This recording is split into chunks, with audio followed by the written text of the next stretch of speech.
Bonjour à tous et bienvenue sur notre chaîne YouTube, la chaîne de Ligne Droite. Je vous invite à vous abonner à cette chaîne, à aimer, à partager, à commenter ces vidéos. C'est très important pour notre référencement et c'est une manière de nous soutenir. Merci à vous tous. Et alors, si vous n'avez pas encore acheté votre cadeau, il est temps ce week-end. C'est bientôt la fête des mères. Mais avant d'être une fête commerciale, quelle est son histoire et pourquoi est-elle menacée aujourd'hui? On en parle avec Anne Trouby. Bonjour Anne Trouby.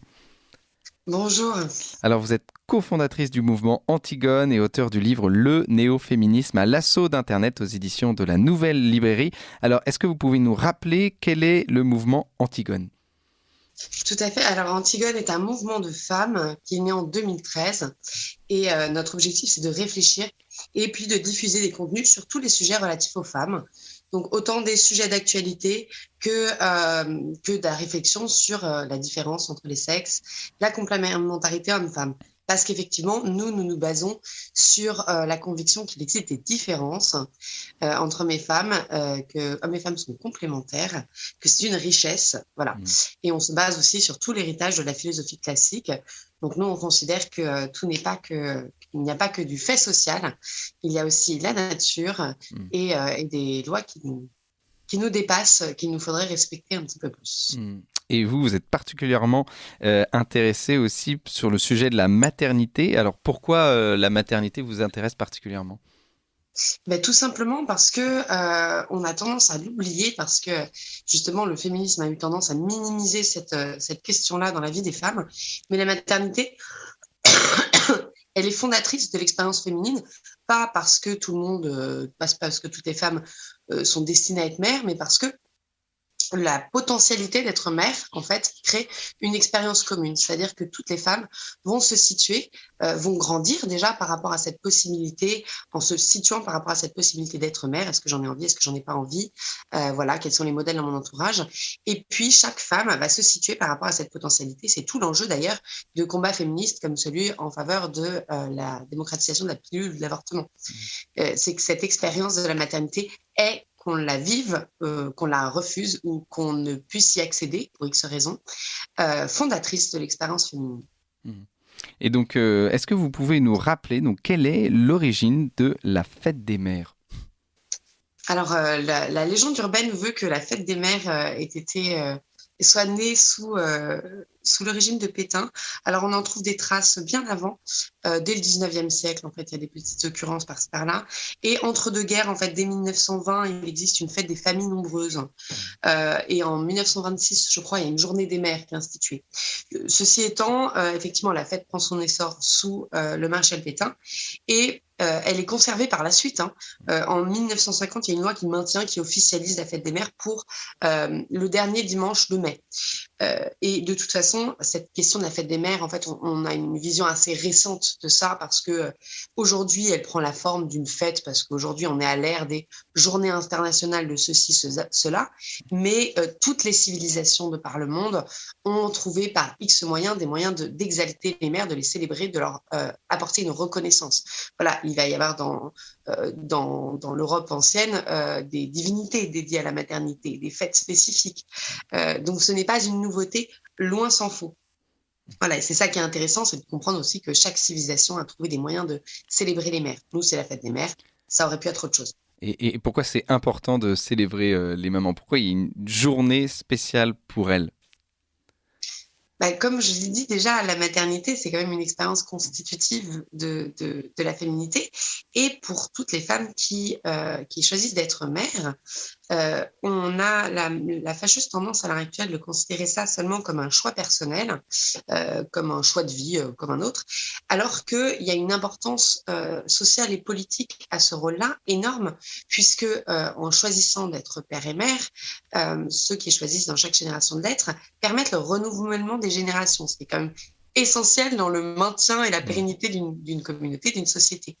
Donc c'est un service rendu à la société tout simplement, d'autant plus que ce n'est pas la même chose en fait d'avoir un renouvellement de population comme on le fait à l'heure actuelle via l'immigration à cause du vieillissement de la population, et d'avoir des personnes qui ont été élevées dans un pays, puisque quand on est élevé dans un pays, on nous en transmet les repères, les codes culturels, les habitudes. Et c'est un investissement de chaque minute. Hein. Donc, c'est essentiel de trouver des moyens d'offrir cette reconnaissance aux mères et puis aux pères, évidemment, mais ça, c'est un autre sujet. Parce que leur mission est essentielle et elle est essentielle pour l'ensemble de la société. Parce qu'elle est ardue quand même, c'est du H24. Hein. Et puis, parce que la maternité, c'est quelque chose qui ne se monnaie pas.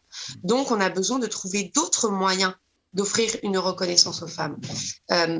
Je sais qu'il y a des personnes qui proposent l'idée d'un salaire maternel, par exemple. Nous, avec Antigone, on s'est positionné contre cette idée-là pour différentes raisons, mais dont la première est que toutes ces tâches domestiques, tous ces rôles, toutes ces responsabilités liées à la maternité ne sont pas monnayables, tout simplement. On ne peut pas leur attacher un prix, et si on le fait, c'est dangereux. Parce que justement, le propre de la maternité, le propre de la paternité, c'est justement d'être du don de soi, en fait. Et je pense que c'est plus important encore aujourd'hui d'offrir cette reconnaissance aux mères, dans la mesure où l'esprit du temps rend les choses encore plus difficiles, en fait, pour les mères aujourd'hui, parce que déjà, il y a l'illusion d'un choix. C'est-à-dire qu'avec la contraception et l'avortement, on a l'illusion que en fait la maternité se choisit, alors que toutes les personnes qui ont eu des difficultés à avoir un enfant pourront vous confirmer que non. C'est pas parce qu'on arrête une pilule qu'on peut avoir un enfant comme ça en claquant des doigts. Hein. Donc on a cette illusion du choix, on a cette séparation très artificielle entre le privé et le public qui fait que en fait, tu as eu 1 enfant, 2 enfants, 4 enfants, 6 enfants. C'est ton choix, t'assumes, et tes difficultés, en fait, étant donné que c'est ton choix, tu les assumes aussi. On est aussi une société qui pêche par absence de communauté familiale et amicale, dans la mesure où avec l'éloignement géographique, même quand on a une famille soutenante et présente, eh bien, c'est pas forcément évident d'offrir des coups de main au quotidien. Le résultat de ça, c'est qu'avec ce mépris pour le don de soi, avec cette absence d'une communauté familiale et amicale, eh bien, on se retrouve avec une société du tout payant. C'est-à-dire qu'aujourd'hui, les mères, pour avoir de l'aide, pour avoir un soulagement dans leur quotidien, sont obligées d'avoir recours à une palanquée de services payants et se retrouvent extrêmement seules. Et notamment, je pense aussi notamment aux femmes qui ont fait le choix d'être mères au foyer, mais pas seulement. Donc, de ce point de vue-là, je pense qu'il y a une nécessité nouvelle, en fait, à célébrer les mères aujourd'hui. Et reconnaître ce don de soi, on l'entend d'ailleurs, que vous n'êtes pas seul. Et certains voudraient changer le nom de Fête des Mères par la fête des gens qu'on aime. Alors, qu'est-ce que ça dit de notre société, ça ? Ça dit beaucoup, ça dit énormément. Ça dit déjà, je pense qu'on peut passer sans doute du mieux intentionné au moins bien intentionné. C'est-à-dire que en fait, il y a là quelque chose qui est de l'ordre d'une vision faussée d'amour, d'une attention mal placée. C'est-à-dire que pourquoi certains proposent ça ?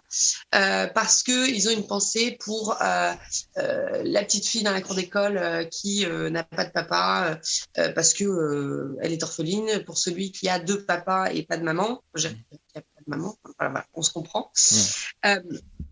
Et c'est une vision d'amour mal placée, c'est-à-dire que ne pas blesser quelqu'un en n'évoquant pas son problème, sa souffrance, c'est certainement pas un moyen de chasser cette souffrance. Un enfant qui souffre de ne pas avoir de mère, c'est pas en lui disant qu'il peut offrir le cadeau de fête des mères à sa grand-mère que ça va changer quoi que ce soit. D'autant plus que la réalité des faits, c'est qu'on ferait une fête des gens qu'on aime, les enfants offriraient le cadeau principalement à leur maman.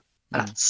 Bon, la deuxième chose, que je vois là-dedans, moi, c'est le refus moderne de la distinction, on va dire un mot qui fâche, de la discrimination, d'une société qui est devenue vraiment égalitariste. Sauf que l'égalité, c'est très beau, l'égalité, c'est très bien. Et l'égalité, elle se conçoit devant la loi, elle se conçoit entre pairs. Pourquoi est-ce qu'on est égaux devant la loi entre hommes et femmes ? Parce qu'on a une humanité partagée. Sauf que le problème, c'est qu'à l'heure actuelle, on a placé l'égalité en objectif de tout et n'importe quoi. Et on finit par en arriver à gommer toutes les différences, toutes les spécificités de l'identité et de la situation de chacun pour arriver à une forme d'égalité qui n'est plus que du même. Et on refuse de faire la distinction, on refuse de dire ceci n'est pas cela, et on refuse surtout de faire des hiérarchies. C'est-à-dire que quand on récompense quelque chose, comme par exemple via la fête des mères, faire un cadeau aux mamans dans les écoles, d'accord, c'est dire que nos contemporains, pour certains, vont penser que c'est une forme de mépris vis-à-vis de celles qui ne sont pas mères. Alors que ça n'a rien à voir. C'est une forme de reconnaissance de ce que font celles-là. Voilà, complètement à part de toutes les femmes qui ne sont pas mères, pour X raisons. Et enfin, ça me semble faire écho à toute l'histoire du féminisme contemporain et l'histoire du féminisme français notamment, qui est un féminisme qui nie en fait une part essentielle de notre identité, qui est la maternité, parce que justement la maternité a été longtemps considérée en fait par ces mouvements-là comme une contrainte, un obstacle à la libération des femmes, qu'on a pallié notamment par des dispositifs techniques comme la pilule, comme l'IVG, j'en ai parlé tout à l'heure. Et qui résulte aujourd'hui dans des nouveaux esclavages, avec les pressions pour avorter, la demande de disponibilité des femmes sur le marché du travail, avec des entreprises comme Google ou Facebook qui nous proposent maintenant de congeler nos ovocytes. Voilà, ça va jusqu'à, sous la plume de certains auteurs, jusqu'à la proposition de mettre en place des utérus artificiels pour libérer les femmes. Voilà, ce qui me semble essentiel là-dedans, c'est de se rendre compte que tous les mouvements qui prétendent défendre les femmes à l'heure actuelle sont des mouvements qui veulent mettre la maternité de côté parce que la maternité serait un obstacle gênant à l'émancipation, à la libération des femmes. Et ça, c'est très grave. Donc cette fête des gens qu'on aime, ça relève encore de ça. Il ne faut pas céder à cette idée-là, à mon avis. Merci beaucoup Anne Troubi. On rappelle donc que vous êtes cofondatrice du mouvement Antigone et auteure du livre Néo-féminisme à l'assaut d'Internet aux éditions La Nouvelle Librairie. Merci beaucoup. Vous appréciez cette émission? Alors aidez Radio Courtoisie à en produire d'autres en indépendance totale. Rendez-vous sur soutenir.radiocourtoisie.fr. Merci d'avance.